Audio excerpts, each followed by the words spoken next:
Let me say at once that I had been extremely reluctant to leave my practice in Fu Chao, even for the relatively short period of 3 months. Not, I assure you, out of any undue devotion or sense of duty toward my patients. I would regard my Hippocratic oath, if I ever took it, as having very little effect on the sum total of human suffering. And I'm fully aware that such clinical skills as I might possess are quite incidental to the part played by nature in curing or killing. I've lived in Fu Chao for over 15 years, and if I have no especial affection for the native population who make up the bulk of my patients, I believe they are fond of me and would suffer some distress by my prolonged absence. But the wealthy Chinese merchant Kim Ching had been insistent. He had started life in Fu Chao as a coolie, but over the years had prospered greatly, and now owned plantations, schooners, and trading enterprises of all sorts throughout the Malay archipelago. He was convinced that I was the only doctor who could cure his now fully ripened cataract, and had eventually made me the proverbial offer I could not refuse. So I made the long and complicated sea journey to the island of Tikana, where he had his principal residence. I travelled with my servant, R.K., who acted as my assistant, did dressings, gave anaesthetics, and so on, but also prepared my opium pipes whenever I was inclined to indulge myself in that direction.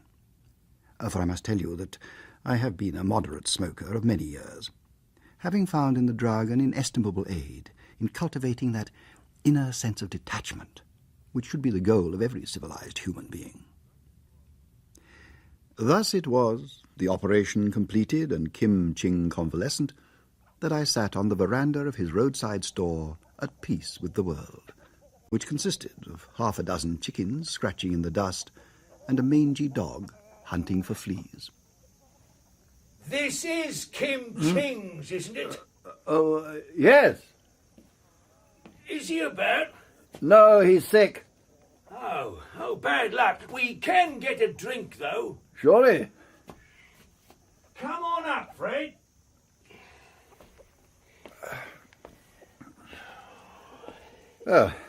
What'll you have? Oh, a beer would do me nicely. Yeah, me too. Boy, 2 beers. Where have you come from? Thursday Island. Just come in on the lugger there, the Fenton. Thursday Island. That's a goodish way. A nice breeze, no sea to speak of, piece of cake. Nichols is my name. Captain Nichols. How do you do? Maybe you've heard of me. Can't say I have, I'm afraid. I've been sailing these waters for 30 years. There's not an island in him I ain't put in at one time or another. Well, I'm a stranger here. Know your face, though. Could swear I've seen you somewhere. This here's Fred Blake. Mr. Blake? Thank you. Making a long stay? I'm waiting for the Dutch packet. North or south? North. Well, cheers. Cheers.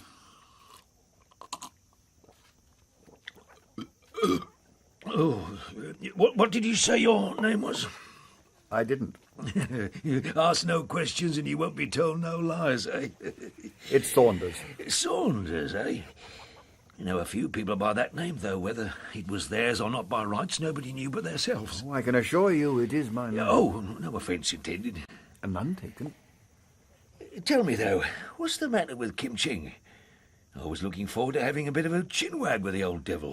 Trouble with his eyes, I'm afraid. Cataract. That's it, of course. Doc Saunders. I knew I'd seen your face. Fu Chao. I was up there, 7, 8 years ago. There, Fred. Best doctor in the Far East, especially for eyes. Isn't that right, Doc? Well... Yes. Still, I thought you never left Fu Chao from one year's end to the other. Well, I have now. What a bit of luck for me. I beg your pardon? Yes. You see, I suffer from dyspepsia, something awful. Oh, you and your stomach. It's all right for you. You don't know. I've tried everything, Doctor, but it's no good. Whatever passes my lips, I know I'll suffer for it. Well, it's a chronic condition. I can't work miracles. I don't ask that. But you could examine me and tell me what you'd prescribe. How long are you staying here? Our time's our own. Hey, I thought we'd pushing off as soon as we'd got what we want. Which is... General stores. trading, are you? In a manner of speaking. You're not going to Macassar by any chance? We might be. Why? Well, Do they have any papers here? Papers? Australian papers? I shouldn't think. With Australian news? Well, any papers would be in Dutch. I don't read Dutch, so I wouldn't know. In any case, they'd be at least a month old. How about wireless or cable? Oh, not here. This ain't exactly the hub of the universe, Fred. Another bottle of beer, Doc? I don't think I will, thank you. I'm going back to the rest house where I'm staying, but if you'd like to join me for a meal this evening... Well... That'd be fine. Change for the lugger, eh, Fred? Oh, you don't want to be bothered with us? Oh, it's no bother at all, I assure you. At about 6 o'clock. I must say, this is a treat. After what we've had to put up with on the lugger. RK is doing, helping out in the kitchen. The Chinese are natural-born cooks. Don't know about that, but whatever it was you gave me before we started seems to have done the trick. What was it? Oh, a little preparation I found useful in other cases like yours. Do you think you could cure me, then? Possibly. I'd need to watch you for a while. Try one or two different things. I have a good mind to take you up on that, Doc. If we was to stay on here for a bit... No. We're sailing tomorrow. Who says so? We've got to get on. Of course, if you're trading, I do see... Well, there's no hurry. You see, Fred's got this bit of capital. Thought he might find something in these parts to invest it in. That's right, isn't it, Fred? Yeah, that's right. Buy a plantation somewhere, do a bit of pearl fishing, that sort of thing. Eh, Fred? Yeah. Fine life for a young fellow. Oh, yes, indeed. And I do see you don't want to waste time. That's right. So, if you were to give them some of that stuff, Doc... I've got a better idea. I'm fed up with this godforsaken island. The sooner I can start making my way back home, the happier I'll be. So, rather than waiting for the packet, if you could take me on your boat to Timor, say, or to Macassar or Surabaya, anywhere really, you can have all the treatment you want. Yeah, that's a great idea. We can't carry any passengers. We can sign him on. There's no accommodation. Well, I guess the doctor ain't particular. Oh, not a bit. I'll bring my own supplies and RK will cook for me. Nothing doing. Now, see here, young fella, me lad, who gives orders on the boat, you or me? Whose boat is it? You know very well whose boat it is. I won't have him on board, and that's that. Well, it's only for 5 or 6 days, and you would be doing me a great favour. I'm sorry. Oh, you make me tired. What are you scared of? Who says I'm scared? I do. I've got nothing to be scared about. Now, look here, I don't want to cause a quarrel. If Blake doesn't want me, let's say no more about it. I want you. I'm skipper, and what I say goes. Get your kit packed and come on board tomorrow morning, and I'll sign you on as a member of the crew. You'll do nothing of the sort. I won't have anyone else on the lugger, and that's that. Oh, won't you? And what'll you say if I run us straight up to B&B, to British territory? I'd say you'd better take care that you don't have an accident happen. Who'd sail the damn boat if it did? You and the black fellas? Don't make me laugh. Where do you want to go? Any Dutch island, anywhere I can soon get a ship that'll take me on my way. Well, it'll be better than being cooped up with him all the time. Sure it will. 10 o'clock tomorrow morning then, Doc. That suit you? It'll suit me A1. In the morning, though, as I contemplated the shabby little vessel, I was inclined to regret having made my proposition. The Fenton was barely 50 feet long and badly in need of a coat of paint. And to me, who could recollect no sea voyage on anything other than a steamer, the flimsy sails seemed to promise a highly capricious method of propulsion. On board, the cabin, which provided the principal accommodation in the after part of the ship, was so low one could barely stand, and any possibility of spaciousness was inhibited by the mainmast, which went through the middle of it. That, at least, was fairly substantial. Captain Nichols, however, regarded the dirty, unkempt little craft with the satisfaction of a workman who has complete confidence in his tools and is assured in their use. And he and his crew of 3 dark-skinned Torres Straits Islanders applied themselves to the business of setting sail, while RK and I stowed our provisions and unrolled our mattresses and generally settled in. Any fears were further dispelled as the little ship now bounded along over a gentle swell and beneath a cloudless blue sky. Green islands passed on both sides, Gulls flew around us in lazy sweeps, and every so often a flying fish would break the surface of the water and make a long, darting flight before diving down again with a tiny splash. There's an anchorage at Bardu, about 50 miles. We should make it by nightfall. What's that, Badu? Just an anchorage. We try not to sail at night. Let's hope our friend will be a little more affable by then. Fred? He's just a kid. Take no notice. Now then, Doctor, how about that treatment? Yes, indeed. Come down to the cabin, and I'll start by giving you a thorough examination.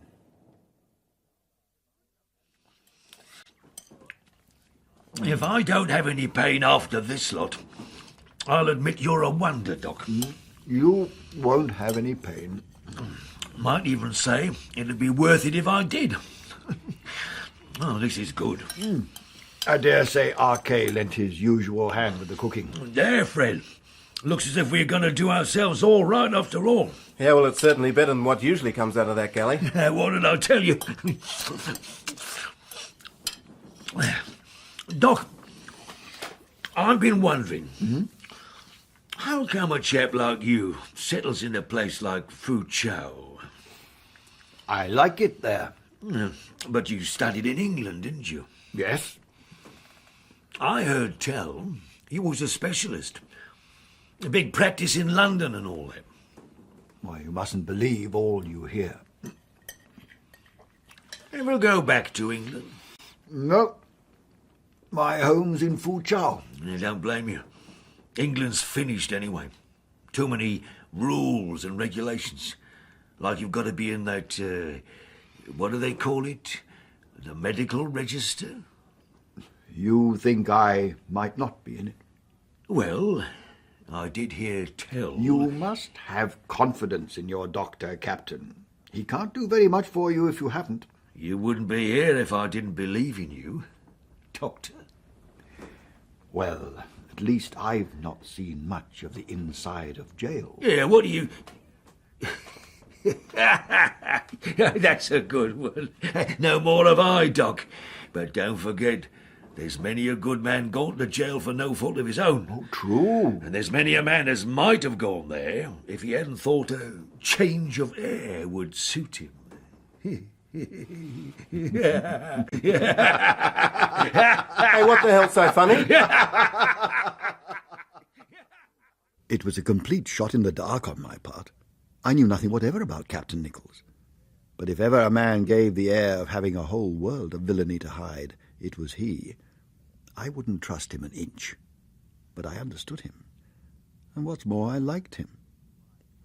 As for his sly shafts in my direction, they have no relevance to this present tale, and I shall not mention them again.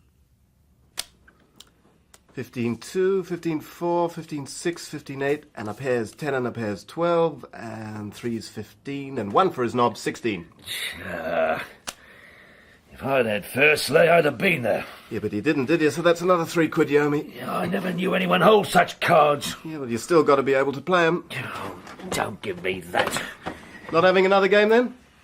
Chance to get your own back. Go to hell.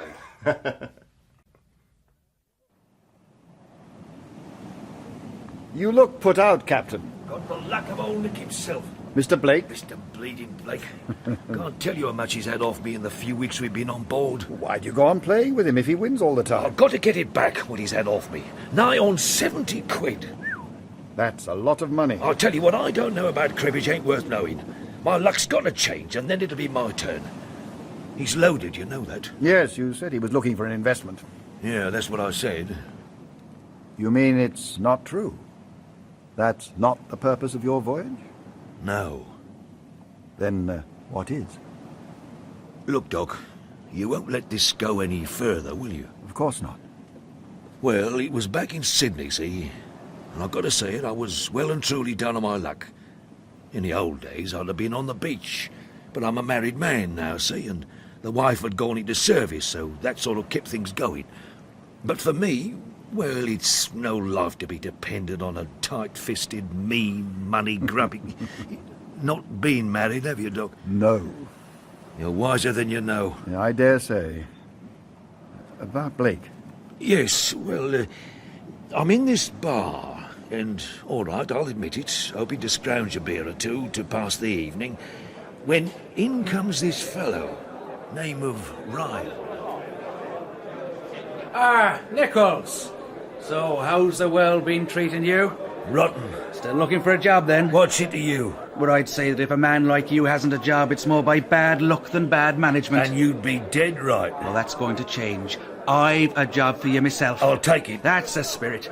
Barman, will you bring us a bottle of your best Irish over to the table there? Oh, thanks. Let's get to where we can hear ourselves talk. Sure. What is this job? I'll tell you.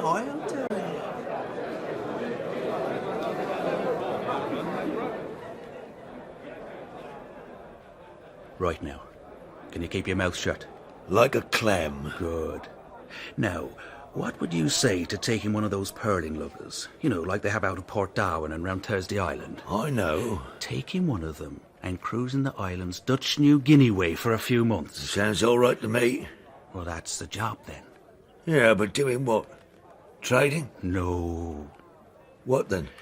Just pleasure. Who are you kidding? Now, don't take that tone, Captain Nichols. I don't like it. No offence, Mr. Ryan.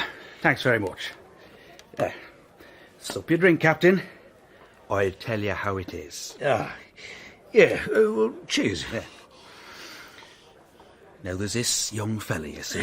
He's been working too hard. His dad's a pal of mine in a very good position with a lot of influence. And he thinks his boy needs to get away from it all for a bit. Have a good, long rest. And he'd like me to... That's it. Always a bit delicate, the lad's been, and the doctors think a bit of a cruise on a sailing ship would do the trick. But not just any old ship. That's why my friend bought this ketch and asked me to find someone to skipper her. That's when I thought of you. I'm very grateful, Mr. Ryan. There's lots of islands between Australia and China. Thousands. Dutch governed. That's very important. Oh, yes. And if you come across one that takes your fancy, you just drop anchor and stay for a while.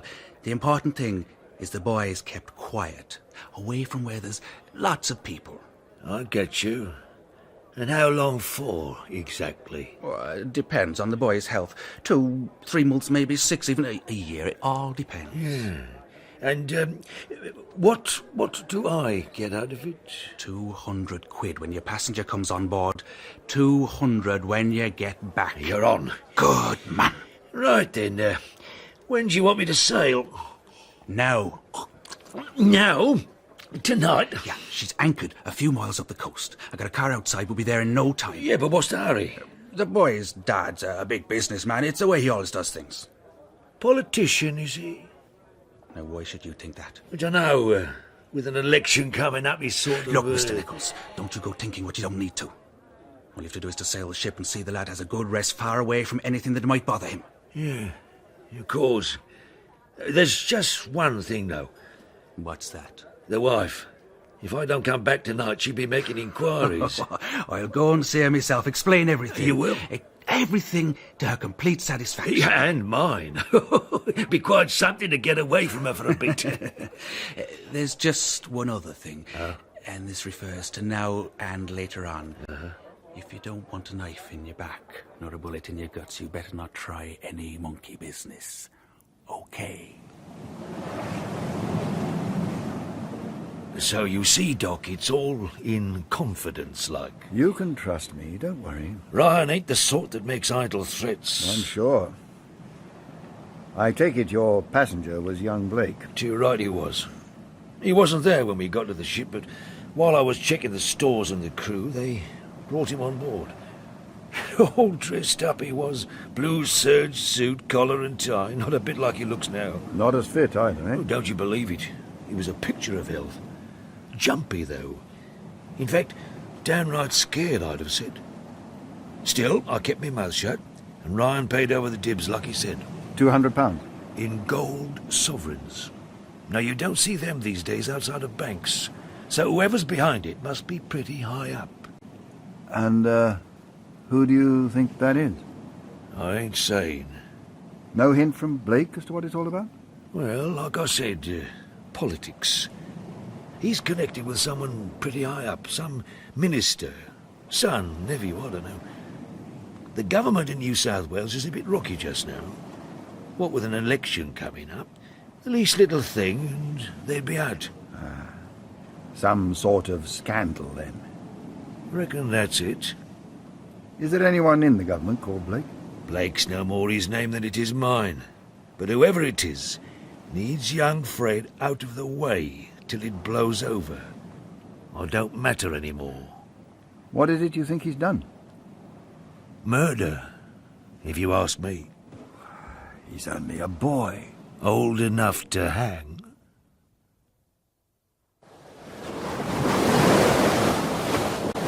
Is it going to get any worse? Shouldn't wonder. Looks as if we are in for a bit of a squall. Hey, it's great, this, isn't it? Yes! It's what I'd call exhilarating! Blew the cobwebs away. What do you say, Doc? Give me the sea from the beach!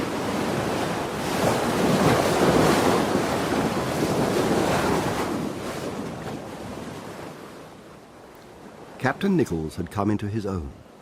That vulgar, shifty, cheating creature, his low, squalid mind, normally occupied in little more than how to get the better of his fellow, was now in this vast desert of angry waves, without a chance of succour if catastrophe befell, utterly without fear, at ease, proud, self-assured, and happy.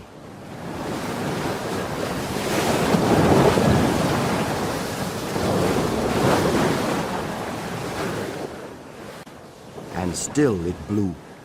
The cook lurched along the deck bearing dinner. Nichols handed the wheel to one of the native boys and beckoned me to join him and Blake in the cabin. I can't really say I'm all that ready to eat. No? Good. I am. How about you, Fred? How's your appetite? All right. That's the ticket. Well, if you can digest that, you can digest an ox. Bless you, Doctor. One time I can forget my dyspepsia is when there's a bit of a blow. How much longer is it likely to go on? Oh, it's like a woman having a baby. It'll have to get worse before it gets better. Oh, good God. Don't worry, Doc. We're quite safe. I'd rather go to sea in one of these Australian pernin luggers than in a transatlantic liner. A game of crib when we've finished eating, Fred? Sure. That was the crowning humiliation for me, to settle down and play that ridiculous game in the middle of this turmoil. I was obviously the only man on board who was afraid. There was I, an intelligent man, a man who regarded himself as a philosopher, who looked on death as no more than the opening of a door at the right moment, in the grip of this craven terror, which was compelling me to curl up and whimper, to pray for help to a God in whom I had no belief. There was only one course for me. I clambered forward to where R.K. had stowed the valise containing the pipes and the lamp and all the paraphernalia for escape.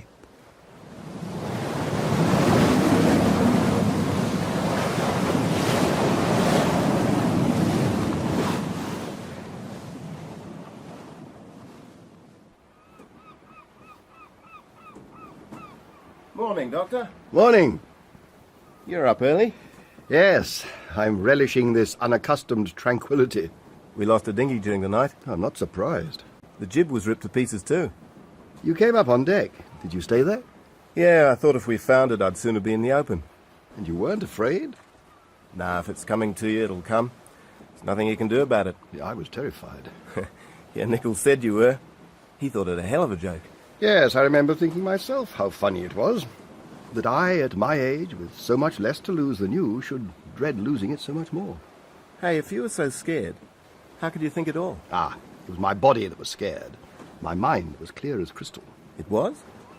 You did manage to... Well, what I mean is, you slept right through the worst of it? Yes, I smoked. Oh, yeah, Nichols told me that's what you were up to, but I didn't believe him. Mind you, when we got down to the cabin, it was enough to take the top of your head off. Oh, I'm sorry about that. But it was the only place, and you were both on deck. Tell me, though, why didn't you believe it? Well, I couldn't imagine a man like you degrading himself in that way. Ah, one should be tolerant of other people's vices. Yeah, I guess I got no right to point a finger. And look, I'm sorry I was so unpleasant, about your coming aboard with us. Oh, I've been ill, My nerves are a bit funny. yes. Yes, I had heard. But I think I'm getting better. Shall I tell you something? Well, you don't have to. Oh, it's not about me. I try not to talk about myself. What is it then? It's a reflection based on experience. Oh, yeah? When some incident destroys the entire pattern of one's life, it may be a stroke of the greatest good fortune. One may well look back years later and think that not for anything would one change the life one has now for what had seemed so desirable then. Why'd you tell me that? I thought it might be a useful piece of information. You can't be sure, though, can you? Mm-hmm. You can't be sure about anything, or anybody. You're dead right there. Take Nichols, for example. What about him? A natural-born twister if there ever was one. If there was a few quid to be made by doing a sin, he wouldn't hesitate. Yet last night he handled his ship like a master. Nerves of steel and a grin all over his crooked face. How come a villain like him should have such pluck? I'm afraid nothing and no one's entirely black or white. Yeah, I know, but at the same time I'd always been led to believe that if a man's wrong at heart and it comes to a crisis, he just crumples up. Not him, though. Last night I could only admire him. I doubt if your admiration will be all that long-lasting. Nah. He'll soon revert. Yeah, to his normal conceited self. Conceited? Oh, yeah. Take the cribbage, for example. He thinks he's good, but I beat him every time. Now there he says it's his bad luck. Oh, don't you believe it. I've played cards all my life and I got a knack for it. Ties up, I think, with me being an accountant. Nichols hasn't a dog's chance playing with me. Hey, Doc. Good morning, Captain. It's come on again, Doc. My dyspepsia. Soon as we got into calmer waters, there it was, on me chest again, something cruel. We shall have to see what we can do. There's not much time. 2-3 days now and we'll be at Candia, and you'll be leaving us to catch your Royal Netherlands steamer. Faint heart, Captain, faint heart. In fact, it was longer. The gale had blown us off our course, and for a further 24 hours we'd been becalmed. So it was not until 6 days later that we sailed into the archipelago dominated by the twin islands of Candia. The latter was little more than a jungle-clad conical hill, a plume of smoke drifting up from its volcanic crater. The town, with its harbour, was on Candia. Nichols and Blake had come ashore with me. They needed to replace the lost dinghy and to get a new foresail. But they were also happy, as I was, to stretch their legs and to feel solid earth beneath their feet. The town had an air of ancient opulence. The bungalows were ornate, with Doric or Corinthian columns supporting their high-pointed roofs. But their whitewashed walls were stained and worn, their gardens unkempt and rank. And the hotel, when we found it, was all of a piece with the rest. The half-caste manager spoke only Dutch, and we were having great difficulty in letting him know my requirements when we were rescued by a young giant of a man with an open, good-natured face who interpreted for us. You can have a nice room, your board included. It will cost you 8 kilton a day and include your servant. Well, that seems reasonable enough. I'll get my traps up from the ship right away, Captain. Sure. What about a drink first, though? Let's have some beer, eh? Won't you join us? Thank you very much. Oh, and perhaps you'd... Yes. Alsjeblieft, via bieren. You're Dutch yourself, are you? No, Danish, Eric Christensen. I'm here for a Danish company. Oh, this is Dr. Saunders. How do you do? Captain Nichols. How do you do? And I'm Fred Blake. I am very pleased to make your acquaintance. Been here long? 4 years. Good God. Which is a fine place. They wanted to move me, but I begged them to let me stay on. It doesn't look as if there was much business here. The place is dead. In the old days it was a great centre for the spice trade. Nutmegs in particular. You can still get the scent of them. But now it lives on its memories. An unsuspected isle in far-off seas. Oh, that's a quotation from somewhere. Yes, you know it. Pippa Pass is Robert Browning. How do you come to have read that? Oh, I read a lot. English poetry I like best of all. Shakespeare, You were saying? About the old days? The Dutch merchants were so rich they didn't know what to do with their money. There was no cargo to bring out here from Holland, so their ships brought marble to use for their homes. And before them it was the Portuguese. Did you see the Portuguese fort as you came into the harbour? I'm not sure. Tomorrow I will take you there and show it to you. Oh, yeah, but tomorrow... No, wait. Why shouldn't we stay? Till the doctor sails. No reason why not. After all the hardships we've been through. Yeah, we'll take you up on that. Excellent. Oh, just one other thing. Do you have any papers here? In English, I mean. Newspapers? Yeah. Frith gets a paper from Australia. Frith? Who's Frith? He is an Englishman. He lives about 3 miles from here. He gets a bundle of Sydney bulletins in every mail. Is there a chance of me having a squint at them? Sure, I'll borrow them for you. Or I'll take you up there. And how old would the latest be? Not old at all. There was a mail 4 days ago. It's quite a climb. It had to dominate the harbour. Yeah, it does that all right. And the islands beyond. Yes. Are they not wonderful? Each one a green thought in a green shade. Oh, they look all right from a distance, but when you know... Know what, my friend? Oh, well, you sail past one, you think, well, there's the answer. Live on one of those for the rest of your life. You know, fishing and keeping pigs and chickens and... Well, Nichols laughed his head off at me, but I insisted on landing and seeing for myself. And what did you see? Impenetrable jungle, rotting vegetation, mosquitoes, indistinct scuttling things that appeared and disappeared in the ooze. Nothing what it seemed. Yes, it's always a risk to put things to the test of experience. That's why I like to come up here and imagine what it was like, what these stones might have seen. Those lonely Portuguese soldiers, yearning for home, their fear, their sadness. Are you ever homesick? No. Oh, I often think of the little village I come from, with black and white cows in green pastures, and of Copenhagen, but it is like a scene in a play, a different play from this, but still one where I can sit in my dark seat in the gallery and watch the spectacle. But you got your life to lead, to be part of. True, but one's life is what one makes it. Here, with all these sights, with all these memories of the past crowding in, with my books and the leisure to steep myself in them. Great heavens, what can the imagination want more? But it's all make-believe. It's the only reality there is. No, reality's doing things, not dreaming about them. No. When you saw those islands from the sea, your heart was filled with delight.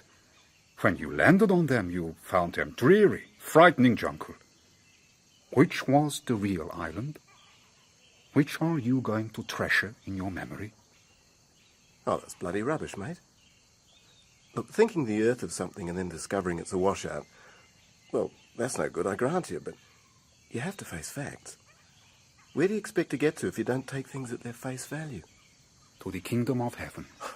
Where's that? In my own mind.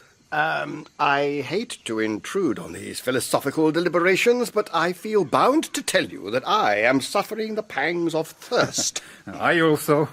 You shall both come to my house, and we shall quench them together. Ah. Oh, and Fred, I have some newspapers there. I sent up to Frith for them.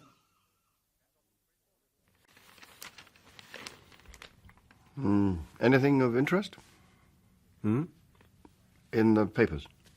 Oh, no, not really. They've had the election. Ah. Where? New South Wales. Labour got in. And you're pleased about that? Not especially. I'm not interested in politics. I see. May I have a look? Sure. Yeah, sure. Oh, is this the latest? No, I got the latest here. Oh, well, if you've done with it, I may as well look at that. Yeah, right. Thank you. There was indeed a great deal in the paper about the election, which was not of any great interest to me either. What intrigued me was young Blake's avidity for news. Already on Takana, one of his first inquiries had been about Australian papers and the wireless. Now here he was giving these Sydney bulletins meticulous scrutiny.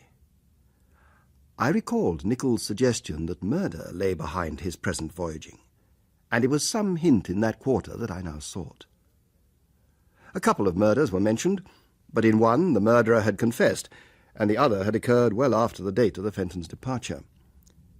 There was also a fairly detailed account of the inquest on a woman who'd committed suicide. She had apparently been under suspicion of the murder of her husband, one Patrick Hudson, but the evidence against her had been too slight for any action to be taken. Nevertheless, it was now suggested that gossip and her several interrogations by the police had affected the balance of her mind, and that she had, in consequence, taken her own life. Patrick Hudson. Yes, I've heard of him. A politician. A bit of a rough diamond. Worked his way up. Come to a sticky end. Oh? Yeah, papers was full of it just before we left Sydney. What happened? Shot with his own gun. Suicide? No, couldn't have been. And there was signs of a fight. The talk was that his missus done it. And had she? Dunno. I doubt it, though. My experience is women don't let you off so easy. Want to keep you alive as long as they can.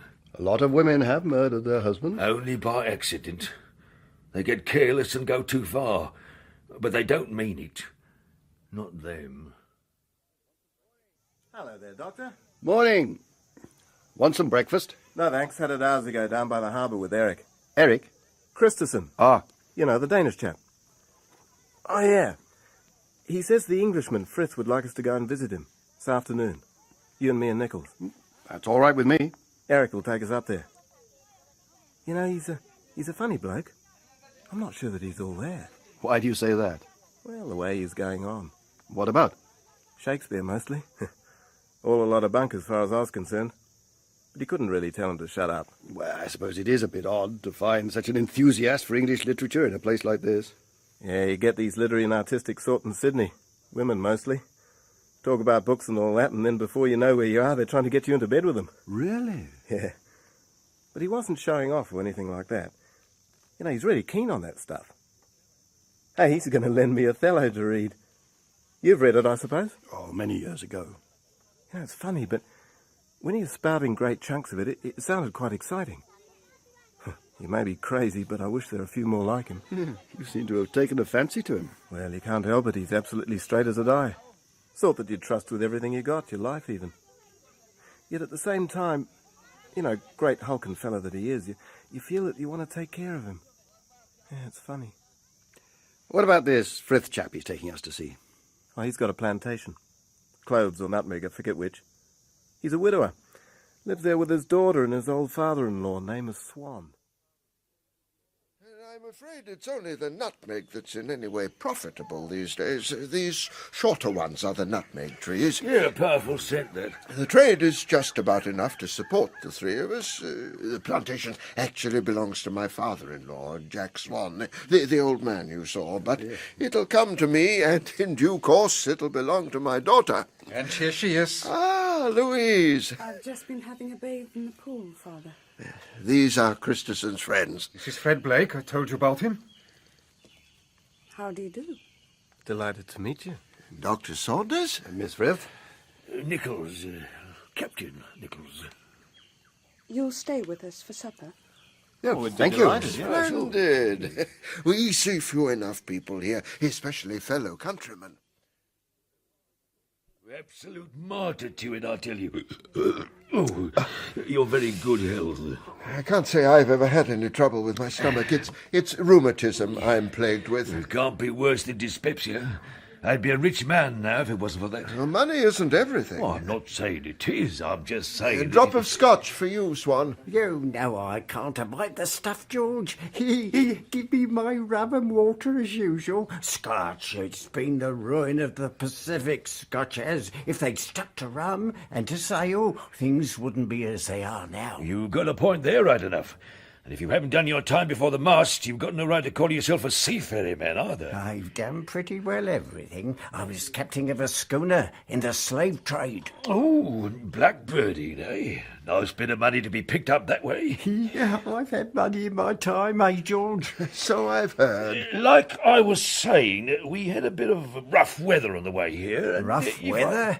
You don't have rough weather nowadays. You should have seen the weather we had when I first came out here. I remember on one of the schooners I was taking a parcel of labour to Samoa from the New Hebrides. I see you're interested in my library, Dr. Saunders. Yes. You've a deal of Eastern philosophy here. I find Brahma the only religion a reasonable man can accept without misgiving. The only one? The Vedanta teaches that the illusion of the phenomenal world, that's us and all we comprehend, emanated from the supreme spirit Atman, the complete, the perfect. And when one asks why, one is told that it was for his diversion. We, the world, the universe, have no purpose other than his sport. Yes, I like that. There's a futility about it that gratifies one's sense of irony. The implications are endless. Oh, I've masses of notes, and when I have time, I shall turn them into a book. Ah, time. Oh, there's never enough. Oh, not the plantation. That runs itself. No. For the last 4 years, I've been working on a metrical translation from the Portuguese of the Lusiads. You know, de Camões. Why the Lusiads? It's the last of the great epics. My book on the Vedanta can only hope to appeal to a small public. I owe it to my daughter to undertake a work of a more popular character. Well, I shouldn't have thought Camões was all that well known. Oh, yes, one of the greatest of all poets. My fame will be part of her dowry. I want her to be proud of me. Of course. Anyway, it's almost as if it had to be. I was a schoolmaster when I came out east first of all, but I was never any good at it. I tried many things, a bookshop in Singapore, a hotel in Bali, and eventually I ended up here. And would you believe it? Camões himself spent some time here on this island. Really? He was a soldier of fortune as well as a poet. And then there was Catherine. Catherine? My dear late wife. Oh. Catherine was the name of the only woman Camões ever loved. It was for her that he wrote his perfect lyrics. I see. Sometimes when I'm working on the poem, I come across a line I seem to know so well that I can't believe I'm reading it for the first time. So, Thanks you to see... Eric's help, the table is laid and supper is ready. Splendid. Will you take Dr. Saunders on your right, Louise, and Captain Nichols on your left? What does she want to sit between those two old men for? Let's sit between Eric and the kid. I see no reason not to conform to the usages of polite society. Hey, you just want to show off. Very well. Doctor, will you sit beside me here? Yes, of course. And perhaps Captain Nichols wouldn't mind sitting on my left. Sure, anywhere will suit me. Pair of crooks, they look to me. Where'd you fish them up from, Eric? Swan, behave yourself. No offence meant. And no offence taken. I'd sooner someone said I looked a crook than I looked a fool. I know a crook when I see one. I've seen too many not to. Hey, I've been one myself at times. And who hasn't? You've got to take the world as you find it. Compromise, that's the thing. It's what made the British Empire what it is, compromise. That's something that's never appealed to me, I'm afraid. I've always had other fish to fry. I bet someone else caught 'em for you. Bone idle. That's what you are, George. Had a dozen jobs in your time and never kept one of them. Oh, I can't believe that. There's some truth in it. As I gazed round the table, I reflected on the quirk of circumstance that had brought this diverse company together. I looked at Swan, cackling away in his near senility, still displaying, though, the streak of viciousness that had doubtless sustained him through many questionable enterprises. At Nichols, his present-day counterpart, playing up to the old man's sallies, secure in the knowledge that his day was still to come. At our host, to all appearances one of life's inadequates, a pitiable creature who, despite a gentle soul which patently encompassed much wisdom, was nevertheless convinced he would achieve fame and honour by translating an obscure Portuguese poem not 100 people would have any wish to read. And I looked at Louise as she sat between the two young men. For all her air of repose, of remoteness, there was an easy gaiety about her as she responded to their interest. For about Blake there was now no hint of sulkiness or of the nervous anxiety he'd shown when I pressed him for the newspaper. Indeed, he was now holding forth umpteen to the dozen with a fluency and charm I'd never have thought possible. While Eric looked on, a proprietorial smile on his pleasantly ugly face, highly satisfied with this paragon whom he'd introduced into the household. The meal came to an end, and Frith and Eric suggested a game of bridge. Nichols and I made up the four. Swan was packed firmly off to bed by his granddaughter, who promptly returned and took Blake out onto the veranda so that their conversation did not disturb the players. When the rubber was completed, we four guests took our leave and returned to the town in the car that had brought us. It dropped Eric and myself off first and drove on to the harbour with the other two.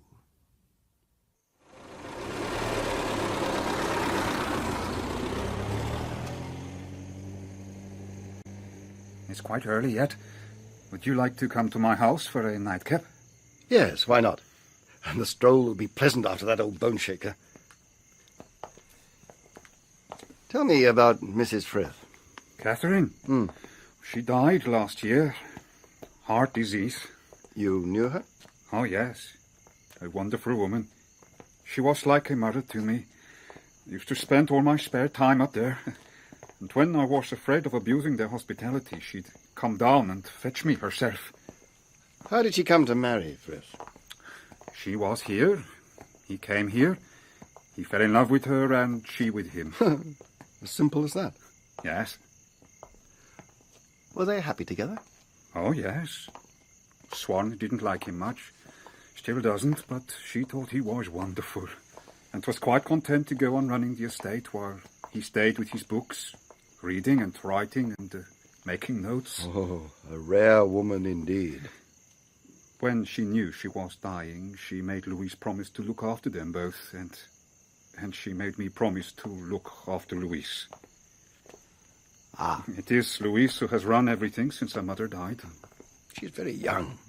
She's 18, but she's wise and capable. Oh, yes, I'm sure. I must tell you in confidence that we are engaged. Louise and you? Not officially, so I'd sooner you didn't mention it, but it is understood. I see. I don't mind waiting. In fact, I am happy to wait. When we are married, we shall no longer have that to look forward to. Though I know it will be perfect, but we have something now that we shall lose. Do you think that's stupid? No. She is sweet and gentle and tender, but there is a sort of aloofness that keeps you at a distance. I find that so beautiful, so rare. When she becomes a wife and mother, she will lose it, and I am so ashamed that I shall not go to her as pure as she comes to me. Now, that is stupid. Oh, why? When you love someone like Louise, it's horrible to think you've lain in strange arms, that you've kissed both and painted mouths. My dear boy, the wise man combines the pleasures of the senses and the pleasures of the spirit in such a way as to increase the satisfaction he gets from both. Yes, but... And may I say that the most valuable thing I have learnt from life is to regret nothing. That's easy. Nothing. Absolutely nothing. Day after tomorrow, you say? That's right. Calling at Barley, which is somewhere I've always wanted to visit.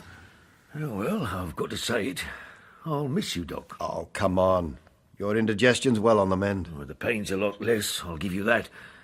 But it'd be a lie if I said I was comfortable. I've told you. You can't expect any more improvement till you have those teeth out. Yeah, I know. And I will, Doc, but it's a matter of finding a good dentist. They're no use to you. And God knows they add nothing to your beauty. Singapore would be the nearest, but the kid wants to stop on here for a bit. Oh, he does, eh? Yeah, and go on to Batavia. Something to do with a cable he got this morning. A cable? Well, who knows he's here? Search me. Good evening, gentlemen. Oh, good evening. Oh, young Fred was looking for you earlier. Wanted to go for a walk. Had to be on the other side of the island today. Is he about now? No, I reckon he's off courting somewhere. Not much chance of that here. Well, I don't know. A good-looking fellow like Fred doesn't have much trouble finding it. Take last night. I'd have said he'd clicked all right there. Last night? Yes, that girl. Louise? That's it. She was with him this morning, having a look at the boat. She came down with her father.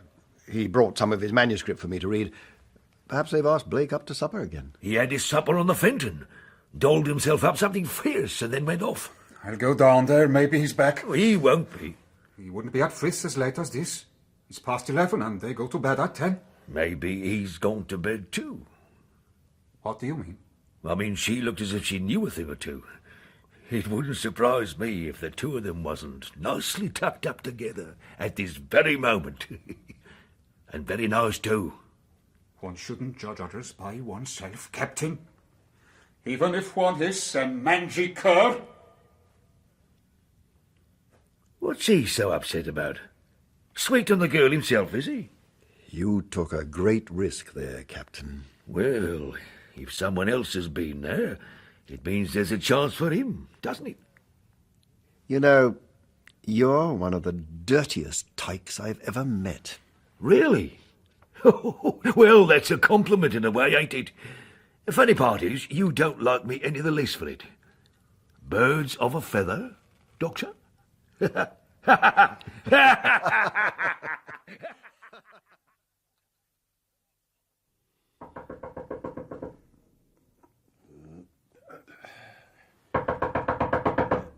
Who's that? It's me, Fred Blake. What? Doctor, I've got to see you. Wait a minute.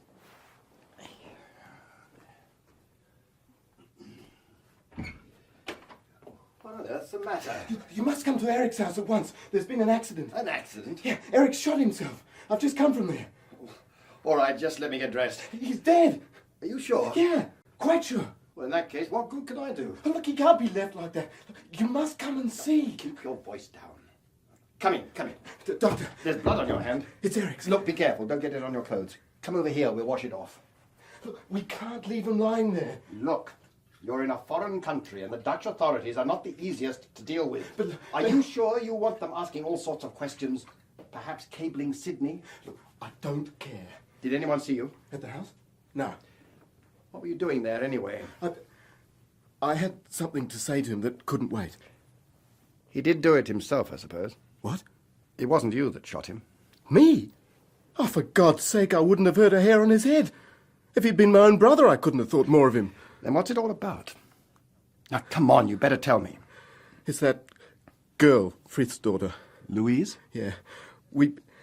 I had a bit of fun with her tonight. But you only saw her for the first time yesterday. What's that got to do with it? She took a fancy to me the moment we set eyes on each other, I could tell. And I took a fancy to her too, by God. While you were playing bridge, we went out into the garden. I did notice. Well, I kissed her. She was just aching for it, and I was in quite a state myself as well. Well, damn it, there hasn't been anyone since we left Sydney. Yes, I dare say. Go on. Well, this morning, she was in town with her old man, and she came down to the harbour, and I took her on board.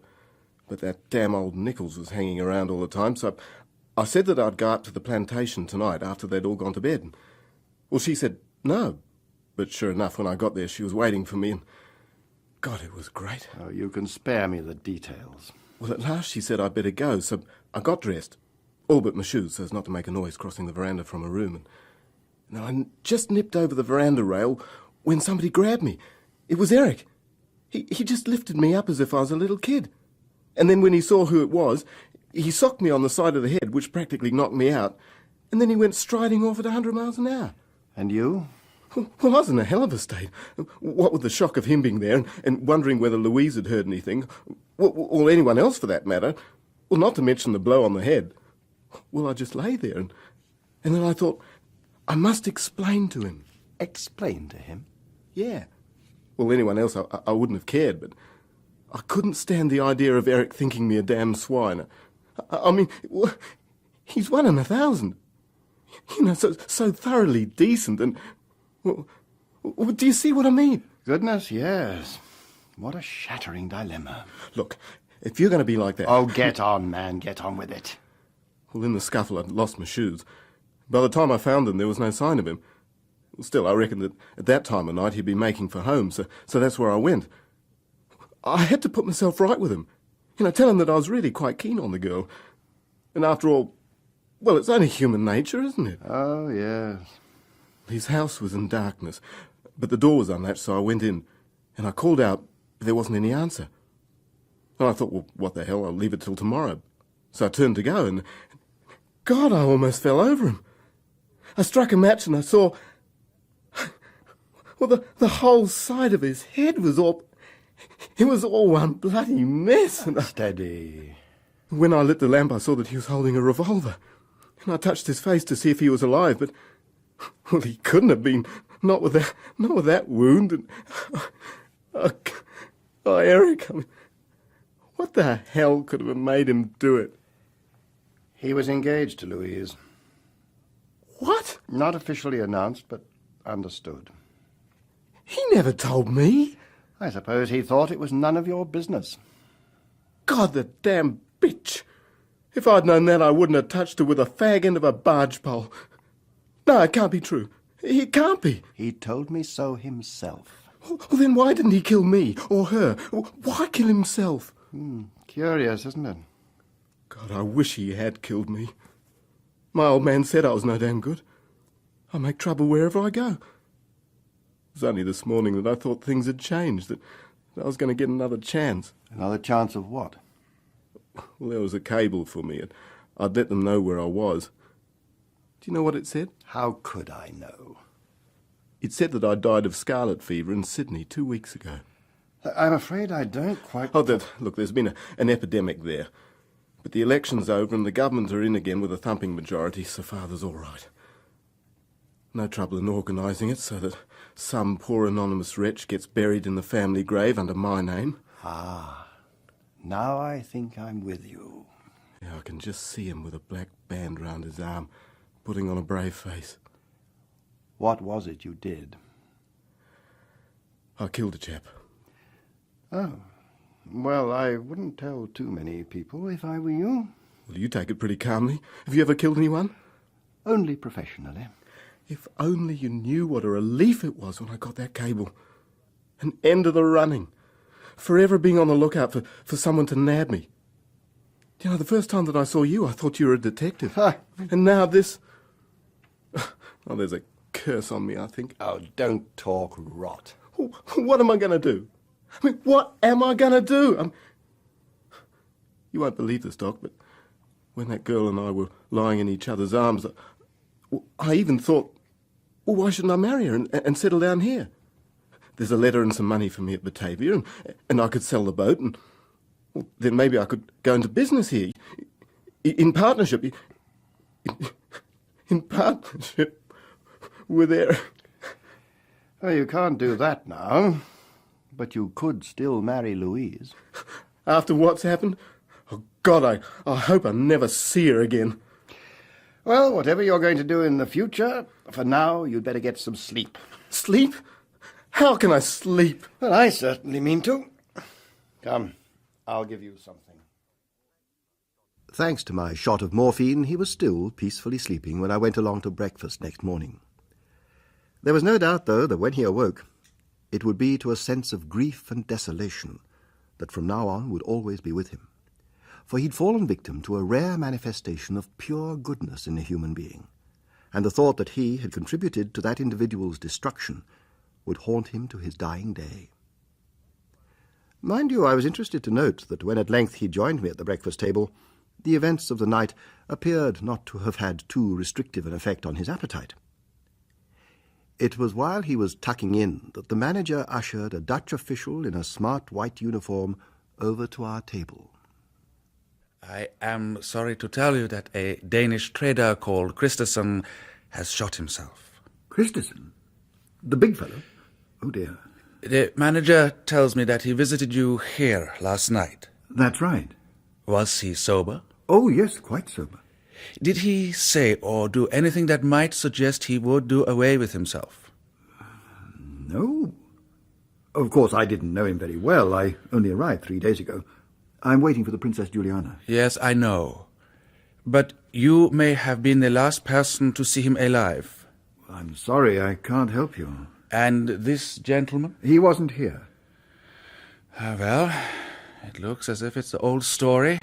A man far from home, living alone in this climate. One day gets too much, and he puts a bullet through his head. Much better to have a little girl to live with you, and it makes hardly any difference to your expenses.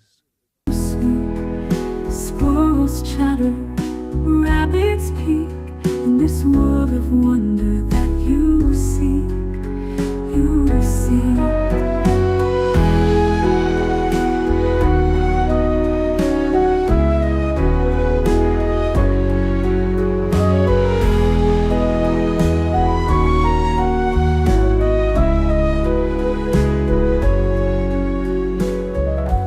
As the sun sets, painting skies in gold, Aiden Ceto's tale of joy is told. Among the flowers, a fox so free in heart. With which piece of homely advice he clicked his heels and left us. In a climate like that of Candia, it was essential that burial should take place pretty quickly, and as the case was quite straightforward, the formalities were few, so the funeral was held late that afternoon. 3 or 4 local acquaintances of Eric's were present, along with Blake and Nichols and myself, and of course Frith was there. Louise was conspicuous by her absence, thus displaying a certain delicacy in a situation which, even with her coolness and self-possession, she might have had some difficulty in carrying off. As we dispersed, it was evident that Blake wanted to talk, although it was not until after we were back in my room at the hotel that he began to unburden himself. I've told you so much already, I may as well tell you the rest. I'm not curious, I assure you. I dare say, but I need to. I've needed to for a long time. In fact, sometimes I can hardly prevent myself from telling Nichols, but I'm not quite such a fool as all that. I don't feel he's really the sort to confide in. Still, if you feel I am, fire away. I don't know if you know, but my father's quite an important political figure back home. I had gathered as much. My name's not Blake, by the way. No. Anyway, one Sunday last year we had a lunch party at our house. Mr. and Mrs. Downes were there. Who are they? Oh, he's the state premier. Oh, I'm sorry, I didn't know. She was at school with my mother, so they're quite friendly. There was also a fellow called Patrick Hudson who was there with his wife. He was a Roman Catholic and had a lot of influence with the Irish and the Italians. And because of the election, it was important to butter him up and get him on the side of the government. I didn't even want to be there, but Dad said I had to. What I really wanted was to go fishing. Oh, God, if only I had. You were saying the lunch party? Oh, yeah. After we'd finished eating, my father and the Premier took Hudson off to the study while Mother and Mrs. Downes tried to be pleasant to Mrs. Hudson. But it was heavy going and it was obvious that they weren't being very successful. So Mother suggested I took Mrs. Hudson out and showed her around the garden. Oh, for God's sake, give me a cigarette. What? Oh, sure. Oh, thanks.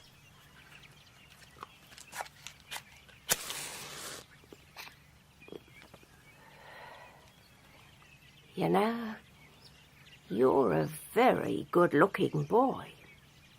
Oh, do you think so? But I expect you've been told that before. Only by my mother. She's probably prejudiced. There was a lot more like that. And I ended up promising to go dancing with her at the Australia Hotel. Oh, dear. I wasn't keen, but Father said it would be standoffish not to. Anyway, she was old enough to be my mother. So you went dancing? Yeah. And I enjoyed it. I'm not a bad dancer, even if I say it myself. She was very good.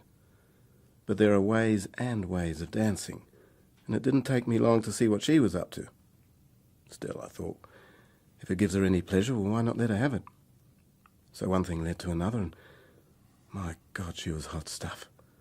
Thought I knew a thing or two about all that, but I jolly soon realised I knew nothing. But it didn't stop there. She said she was crazy about me and that she'd fallen in love with me the first time she saw me. And well, that was flattering in a way, but at the same time she disgusted me. But there was no getting rid of her. She made me see her every day, and She'd ring me at the office and she'd ring me at home, and well, she even took to waiting for me in the street when I left work. I can tell you I was getting scared stiff. It was only a matter of time before it was noticed. I thought of her husband finding out and the effect that might have on Father and his political mates, well, let alone what he might do to me. So I told her it had got to stop. You can't throw me over. You're everything in the world to me. Oh, don't be so silly. Look at our ages. What's that got to do with it? Oh, hang it. Oh, hell, you're an old woman. You think that makes a difference? Well, it damn well should. You ought to be ashamed of yourself. Well, I love you. I love you with all my heart. Well, I don't love you. I can't bear the sight of you, so for God's sake, leave me alone. What can I do to make you love me? Nothing. Then I shall kill myself. Well, do what you like. And I walked away and left her. Of course, I know it sounds pretty cold-blooded, but you know what they say. People who threaten to commit suicide never do. It's the ones who you never, or don't know about that. What happened next, then? Back in Sydney? Yeah, well, over the next few days, I admit I did have a few anxious moments. Well, the more I thought about it, she could well have been the exception. So in a funny sort of way, I'd have been relieved if she had started pestering me again, or been hanging about in the street. But there was no sight nor sound of her, nothing in the papers, as there would have been if anything had happened. So I began to relax a bit. It looked as if it was all over. But it wasn't. No. About 10 days went by and then a letter came. From her? Yeah. In it she apologised for the way she'd behaved, said she'd been a bit crazy, but it was all right now and she was going away to New Zealand for 3 months.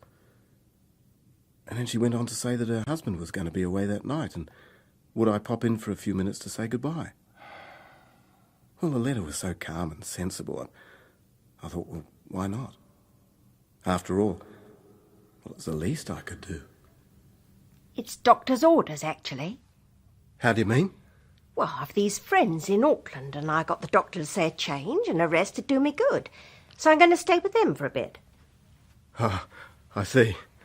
In any case, Pat's going to be involved more and more with the election. He'd be delighted not to have me around. I mean, he knows how politics bore me. Yeah. Talking of Pat... Yeah? Well, it seems we were seen a couple of times. At the pictures. Oh, God! What did I tell you? It's all right. I go to the pictures often enough on my own. Well, Pat knows that. It's just that if our being there together should come up in any way, well, it'd be best if we both had the same explanation. What's that going to be? It's perfectly simple. We met by chance at the cinema, and as we were both alone, we sat together. The second time it happened, you insisted on paying for me. We were only seen twice. That's all. So long as we both say the same, we've nothing to worry about. Well, all I can say is it's a relief you're being sensible and that it's over. Sure. Well, then. It wouldn't hurt you to kiss me goodbye, though, would it? No. No, I don't suppose it would. Goodbye. Hey, look, you promised. I know. Oh, I know, my darling. Oh, I know. But just this once more. Oh, please. No. For the last time. After tomorrow, I won't be here. Look. Please. Please. All right. Let's go upstairs. No. Here. On the sofa. Oh, I love you. I love you. I love you. I heard the door open behind me. It was Hudson. For a moment we both just stood staring at each other. Then he came at me like a charging bull. And I went down with him on top of me, and I tried to protect my face from the rain of blows, but then he got his hands round my windpipe, and I began to choke. And I thrashed about with my arms, and then I felt something being put into my right hand. It was a revolver. I shoved it against his side and fired. And then I fired again. And he gave a sort of a gasp and rolled off me. It's all right. He's dead. I thought he was going away. The trip was cancelled. He had a phone call. Who from? Me. What? You mean You fixed it all? For me to... What you've got to do now is keep your head. Go home and have your supper with the family just like normal. I'm going out to the pictures like I'd intended.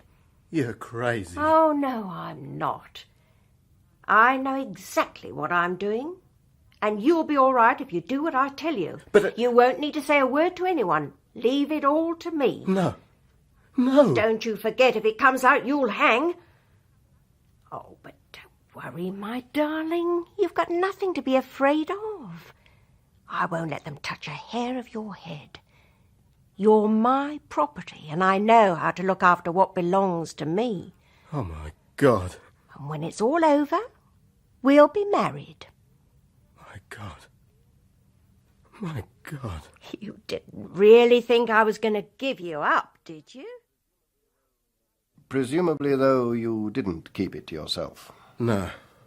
When I got home, they must have realised that something had happened to me. Something pretty terrible. Anyway, I made a clean breast of it all. All? Yeah, pretty well. Well, yeah.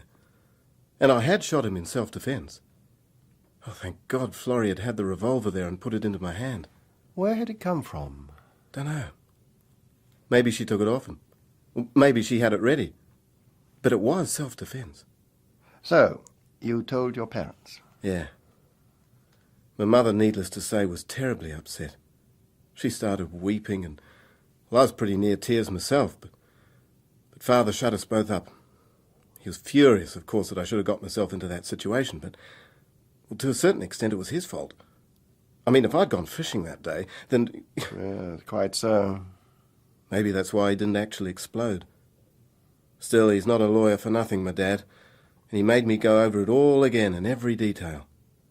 And then, sure enough, that same night he went into action. And set up your escape, getting you out of the country. Yeah. Well, he's a great one for getting wheels turning, for pulling strings. But the most important thing, until I actually got away, was that I had to avoid being asked any questions. By anyone. So first thing next morning, he rang my boss and said that I'd developed a temperature, and that it could well be scarlet fever. Well, there's a bit of an epidemic on. So you told me. I did? Oh, yeah, that's right. Well, our doctor is my uncle, Mother's brother, and he confirmed that I had to be kept at home completely isolated. And that's what happened until they smuggled me out a few nights later and got me aboard the Fenton with Nichols. But the cable you had, how would they have got the death certificate? I've been trying to work that out. The papers had all been pretending that there wasn't an epidemic, but there was. So the hospital would have been crowded, you know, with everyone rushed off their feet. So I suppose in all the confusion they could have got someone in under my name. Or they could have fixed it so that my name was given to some patient who had died. My father's damn clever, you know. He wouldn't stick at much. Yes, I'd quite like to meet your father. Maybe something had got out. About Florrie and me. And he thought it would be the safest thing if I'd died in the epidemic. What about Mrs. Hudson? How did she stand? Oh, she had her alibi. She'd come home from the pictures and found all the signs of a terrible struggle and her husband dead, shot with his own revolver. And I suppose she played the hysterical widow well enough to put them off the scent. Then why do you suppose she hanged herself? How do you know about that? I saw it in the paper the other night. The paper you were so reluctant to let me see. So all this is not quite such a surprise to you? Well, I imagined your story would be something like what you've been telling me. Why do you think she did it? Well, the paper said there was a lot of malicious gossip. Yes, I read that. But I think it's more likely that Father told her I was dead, and then she saw that it had all been for nothing. Yeah, he probably enjoyed doing it too. Really? Well, I don't know. But the sheer cheek of someone like her tangling with his family. Thinking of marrying into it. That would have got up his nose as much as anything else. I see. Anyway, she's out of it. Well, I've got to go on. Go on spreading death and destruction, it seems. Oh, now you're being melodramatic. Well, haven't I got good reason? I've been responsible for the deaths of 3 people. All right, perhaps Hudson and his wife had it coming to them, but I can never forgive myself for Eric's. Don't think he killed himself on your account. You had very little to do with it. What the hell do you mean?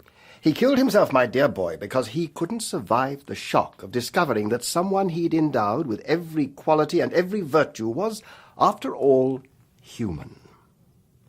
That's the worst of being an idealist. You can't accept people as they are. You have to make allowances for them. In the words of Jesus Christ, forgive them, for they know not what they do. Well, that's good coming from you. Is it? Well, you're not a religious man? Sensible men are all of the same religion. And what's that?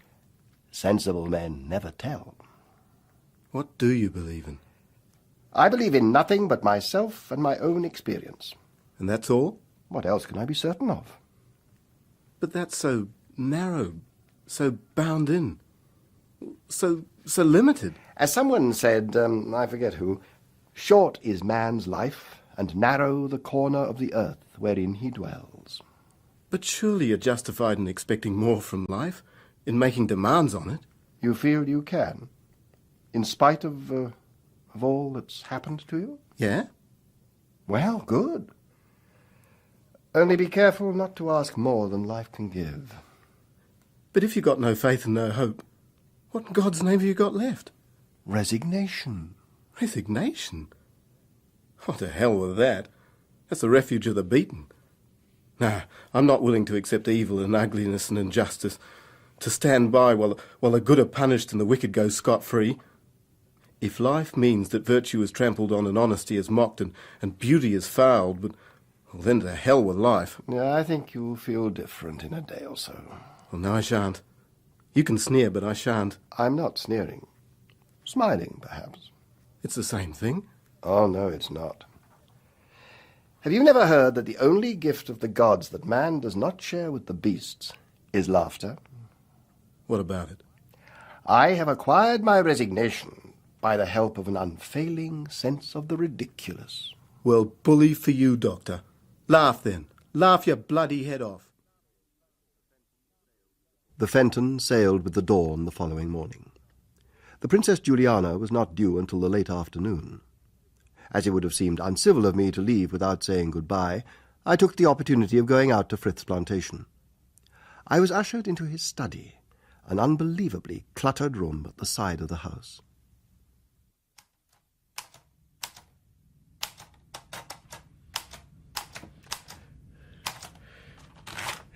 Forgive me, Dr. Saunders. I just had to complete the stanza. Oh, not at all. Forgive me for intruding. It's the final typing of the 9th canto. Oh, but you're going away, aren't you? Yes, I came to say goodbye. Ah, pity. I shan't be able to show it to you. I also came to return the pages you left with me the other day. Ah, yes. Did you find them to your liking? You can be quite candid. I'm no literary expert, so I've aimed for a word-for-word translation, but at the same time preserving the rhythm and the music and the rhyme of the original poem. Oh, it seems to me you've succeeded admirably. Do you really think so? Well, not that I know the original work, of course, but the verses did seem to flow and to make their appropriate impact. I'm glad you were pleased by my efforts. They're nearing their end now, and I must confess that the task has had its arduous moments. Sure. I must also tell you that I couldn't have done it at all without my little girl's encouragement. I'm sure. It's very right and proper that she should be the chief gainer. And you? You'll be free to get on with that other work you mentioned, your book on Hindu philosophy. Perhaps, but I wonder, though, if my creative days aren't over. The Brahmins say that in age one's chief duty is abstract thought and the contemplation of the absolute. Oh, I'm sorry, Father. It's all right, Louise. Come in. Dr. Saunders has come to say goodbye. You're leaving too? On the Princess Juliana this afternoon. Oh, it's been a great treat to have you here. Yes, indeed. We don't have many visitors, and it was very kind of you to come to Christerson's funeral. We Britishers ought to stick together on these occasions. It impresses the Dutch. Not that Christerson was British, of course, but he did, after all, belong to the same nation as Queen Alexandra. That's very true. Sad business. But there, it's not everyone who can manage the transition to this Arabian Nights world out here. I suppose not. The English do it best. A glass of sherry before you go. No, thank you. I must be getting back. In that case, Louise, will you... Yes, Father. Goodbye, Doctor. Goodbye. Yes, I'm sure it was a very great shock. I was very fond of him. We talked about you the night before he died. He was very much in love with you. He told me he was going to marry you. Yes. Have you any idea why he killed himself? He saw a young Blake coming out of your bedroom. Oh, my God. You'd no idea? No. And how did you know? Blake told me. Eric was in the garden. They came face to face when he jumped off the veranda. I see. He had no idea there was anything between you and Eric. Not until afterwards, and then, of course, it was too late. How did he find out? Well, I told him, I'm afraid. I see. Oh, well, that explains it. Explains what? I tried to speak to Fred yesterday after the funeral, but he wouldn't see me. I couldn't understand why. You weren't in love with him, though. Or were you? It's all rather complicated. Forgive me, it's no business of mine anyway. Oh, I don't mind telling you. I don't care what you think of me. Why should you? He's so terribly good-looking. Perhaps the most handsome person I've ever seen. Yes. I fancy you're not alone in that. When we met for the first time the other day, here, in the plantation, you remember? Mm. And when you all stayed for the evening, I could hardly take my eyes off him. I suppose you'd call it love at first sight. I'm not sure I would. No? No, perhaps not. But from the moment I first saw him, I felt something I'd never felt before in my life. Overwhelming physical desire. I'm sorry that shocks you. Not in the least. Anyway, knowing he was only here for a few days made it all the stronger. If he'd been staying a month or so, it's quite likely nothing would have happened. I would have seen him about and got used to him, and I don't know. I'm not very experienced in these things, but it would probably never have come to anything. I dare say I shouldn't have bothered about him at all. And when he left me that night, I was happy and contented, but I was also free. It wouldn't have mattered if I never saw him again. What a pity Christensen found out. Yes, I owe him so much. As a child, I worshipped him, and in a way, I've always loved him. But, you know, I'm not to blame. No? Not for anything? No. First of all, it wasn't really me he loved. It was my mother. He admired her so much and then saw her in me. But it wasn't a real person he saw, either her or me. It was like all those Shakespeare heroines of his, an ideal. Eric killed himself because I fell short of the ideal he'd made of me. Precisely. And I refuse to blame myself for that. And you must also try not to grieve too much. Oh, I shan't. I'm very unhappy, but I shan't grieve. What right has anyone to imprison you in their ideal? What right have people to make an image after their own heart and force it on you and be angry if it doesn't fit you? I don't want to be part of someone else's dream. Eric's, Fred's, anyone's. I want to dream my own. And if it's only for me, it's not a dream. After all, it's only my own existence that I can really be sure of. I confess I found it most satisfying that in that cool, serene young slip of a girl I should be presented with such a vivid reflection of my own attitude to life, my own philosophy. And I suppose that's really the end of this particular story. The steam packet took me to Bali, where I was happy to spend several weeks, then on to Java, and so by comfortable stages to Singapore, from where in a couple of days I would catch the liner home to Fu Chau. It was on the dusty terrace of the Van Dyke Hotel there that I heard that familiar voice. So help me, who'd have thought it? Good heavens, Captain Nichols. Sit down, sit down. Have a drink. Oh, I don't mind if I do. Oh, you're looking smart, Captain. And there's something else. Now, what is it? You've noticed. Had me teeth fixed. Ah, so you have. Just like you told me, Doc. How's the dyspepsia? Early to tell yet. Only just had it done. But the dentist bore out what you said. According to him, it's a miracle I'd gone on as long as I had. Well, there you are, then. And, where's Fred Blake? Ah. Well, now, come to a sticky end, I'm afraid. What do you mean? Fell overboard one night. Or jumped over. No. In the morning, he was gone. Another storm? No. Sea like a mill pond. Tell me. Well, he was very low after we'd come away from Candia. We called at Batavia, like we'd arranged. Oh, that's right. He was expecting a letter there. Yes. Yeah. Well, whether he got it or not, I don't know.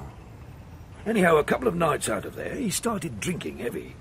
I told him to watch it, but he said it was none of my damn business, so I left him to it.